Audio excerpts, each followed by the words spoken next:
So it's all systems go for the much talked about two-pot retirement system. Now, both the Pension Funds Amendment Act and Revenue Law Amendment Act will make provision for pension fund members to access just a portion of their funds before retirement. The legislation creates a saving pot to access a third of the funds, while two-thirds will be kept in the second pot for retirement. For more on this now, let's bring in Khanyi Nzukuma, who's CEO of Glacier by Sanlam. Thank you so much for your time on the program, Mr. Nzukuma. Before, though, we get into the conversation, I want us to hear some of the questions that were asked by South Africans regarding this two-pot system, because we are also on a myth and fact-finding, a sort of mission. So let's roll the first question. My name is Dr. Khanyi. Then I work for the Law Society of South Africa. I'm the General Secretary of the Law Society of South Africa. Okay, my questions. My first question. Okay, with the two pots, what will benefit me more? Must I take it or not take it? That's my first question. My second question. If you started working, maybe last year, you started having your benefits last year, where do I benefit? Do I still have the savings, the retirement? Because I know there's three pots or there's some, yeah, that's my second question. My third question, if I go for, like now I'm 44, when I retire at 60, if I take my pot, the 30,000 whatever they said I can take now, the time when I retire, will I have money still? Or will my account be empty? Mr. Nzukuma, I'm sure you've been taking notes and making note of some of those questions that are coming in now. Over to you. Thank you, Policy, and thanks to the viewers. To start with the first question, the question was, must I keep the pot or must I not keep the pot? What is very important, remember, you've got your current pension as you've got today. So, or maybe up to yesterday. So that is a vested pot, that is your current pension. That part of the pension, you've got access to it as is as of yesterday. In other words, the rules, the fact that the rules don't change. So the fact that if you retire, or maybe if you get disabled, you resign, you get retrenched, you've got access to that pot as is. So nothing changes. Now, the new legislation applies to the new contributions as of today. And as you explained it very well, you've got the two pots. Now, the question was, do I access my savings pot or not? And when I retire, what will happen? Will it be empty or will it not be empty? It's a very important question. So we need to understand that the 1/3 that you are being allowed to take now is the same 1/3 that you take when you retire one day, when you turn 60, and you take that as upfront. So the 2/3 from today, you're now going to only access it only on two conditions. You're going to access it when you retire, and you'll access it when you die. Now, on the 1/3, the guidance would give is ideally you should not take that money. But we know life happens, things change, you need access to it. So if you have to take it, it really has to be for something essential. I mean, when I say essential, I mean, we define these things differently. Say, for instance, there's an educational need, you can't pay fees, for your children, or maybe somebody dies at home. The very things that you can't avoid. So you can access the 1/3.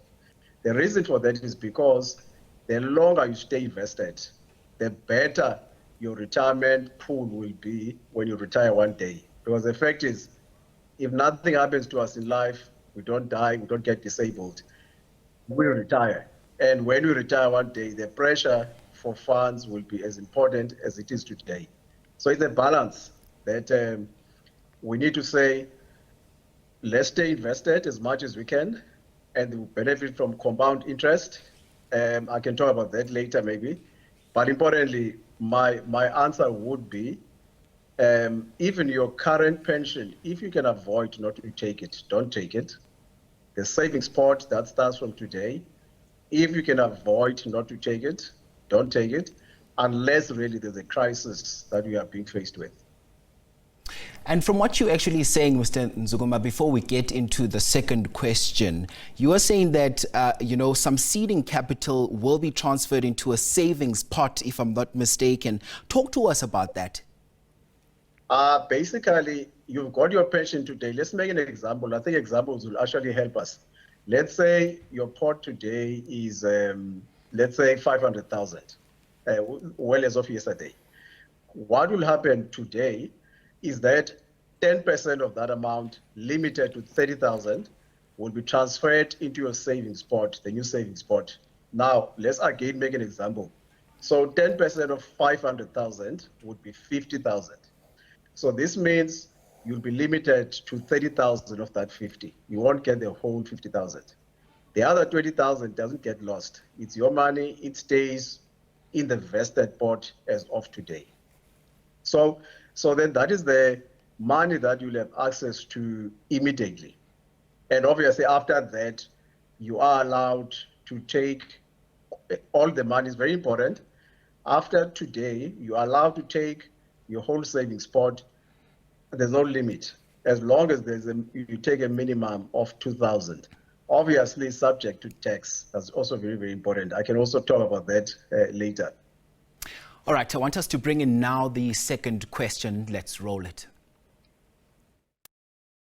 Dlamini, employed at SIU, and I've got 3 beautiful questions for you to assist me with, just to make up my mind. The first question is about the two-pot system. Is the two-pot system beneficial for employees, or will it be benefiting the government in terms of the tax, as it's so much? The second question is it advisable for me to take the two-pot system on my pensions, or to take it on my private entities, Old Mutual and so forth entities? Number 3, I just wanted to understand, with the two-pot system, will it be beneficial for me to withdraw my monies from all the entities, from my pension fund, my GEPF, or from even Old Mutual, even my Momentum, everywhere where I have retirement annuities? Is it advisable for me to withdraw all at once? Thank you for listening, and thank you for your advices. All right, over to you, Mr. Nzukuma. So the first question was, so will the two-pot be beneficial for government or for the individual? I think government, to our understanding, has not done this to try to collect more tax. I know there is, that view. So any income that you draw in South Africa, you are entitled or you are expected to pay tax. The principles of taxation in South Africa it's got to be equitable, it's got to be fair to everybody. Now that's very important. As far as we are aware, government applies rules. So the objective is to make sure you preserve your money until you retire, but also allows you to take money for emergencies. That's the point. Then the second question, will it be beneficial for me? We think it helps where you've got emergencies, as I explained earlier, that you can have access to a pool of money where you've got emergencies. Then the second question was, does it make sense to take money from whether it's a public sector funds that I've got or private sector funds, which is more beneficial? The rules are the same. It doesn't distinguish whether you take from the public sector funds or like GPF or your private sector. The rules are the same. It doesn't matter which pot you access, as we explained, nothing changes. All right, Mr. Nzukuma, I'm going to ask that we now roll the third question as we get to the final stretch of our conversation this morning. Hi there, my name is Sandile Dube from the Department of Agriculture. I'm the Secretary of NEHAO there. My basic questions are basically at family level. We know that there are people in their families who are undergoing divorces or planning to go through divorce. So the question is, we know that there's a benefit from a 50% benefit that is due to your spouse. So what will happen to a person that is planning for such? So how do you go about? Can one spouse go and apply in court for an interdict send it to the pension funds so that you hold one partner from taking this 30,000. Perhaps the second question would be also related to that. There are maintenance orders that are there that are deducting directly from our salaries through our pay slips. We see the balance. So what will happen, because we've heard that if you owe in SARS, you will be deducted first the money for SARS. Suppose child maintenance I'm owing, will it be deducted off this 30,000 that I'm about to take? Great questions there. Mr. Nzukuma, over to you. To the first question about divorce, I think the question there, which is actually also correct as an answer. So the question was, if I divorce today, will my partner have access, to my funds, the 50%? The important thing, the rules don't change. So retirement funds will take instructions from the court in terms of how the split must happen. Those rules that apply to now still apply, post, the two-part implementation. The only change that happened, I think the speaker did speak to it, is that when you divorce, so your partner now has got a responsibility to inform the retirement fund that you are divorcing, with their member. The reason for that is to protect both spouses in the case where, for instance, one spouse now that is divorcing and is the one that now belongs to the fund rushes to take the savings pot, because that's what he will have access to or she will have access to. Or, they take that whole money. So basically, you as the other partner that doesn't belong to the fund, you inform the fund that you are in this process with their member. What the fund will do, if now that member comes and try to draw on the savings pot, they will stop the process, and say to him or her, we're waiting for the court to give us instructions. The second question on maintenance, I think I'll probably talk more about the tax. So if now you owe tax in terms of SARS, yes, it is actually correct that SARS, when you apply for tax directive, which you do through the retirement fund, so SARS, if there are no arrangements that you've made regarding how you pay your debt, SARS will obviously take that debt that you owe together with any tax, marginal tax that they must take on your savings pot. So yes, it will happen that way. Thank you so very much, Mr. Nzukuma. And also just a quick one before I let you go. I understand from March the 1st, now all new contributions will be divided. So about 1/3 of them will be divided into the savings and about 2/3 into the retirement pot. So I understand you can only access the savings just once in a calendar year. Talk to us about this.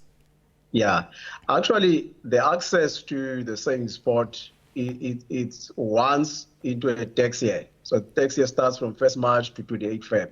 So that's the period that you can access. The process will be, you approach your retirement fund. In fact, I'll probably say if you've got a financial advisor, you speak to a financial advisor. They first check if you do have funds that you can access. Now, I'll make an example. If, let's say, now you've got 25,000 that you can withdraw, and your tax rate is 31%, so that is what you will pay in terms of that withdrawal. But then the process is, you approach the retirement fund, you fill the application forms, and there's a process that they'll follow with you.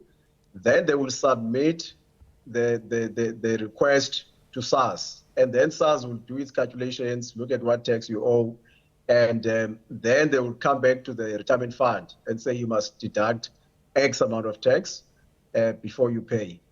The process, more or less, I won't talk to all the retirement funds, but the process from when you approach the retirement fund until you get your money should be around 7 days, because there's a 48-hour period or 2-day period that SARS will do its process within this week. What I would say is very, very important. Once you make an application to SARS, you can't withdraw your application. So it's very important before you approach, you submit a request, check first, have you got funds that you can withdraw, understand tax implications, SARS in their website, they've got a number which you can contact through SMS to check if you owe any tax or not. So do a bit of research. And also SARS, for instance, in their website, they've got simulation calculators to tell you more or less what tax you'd owe. But before you make any instruction, I'll probably say do a bit of research to understand tax implications.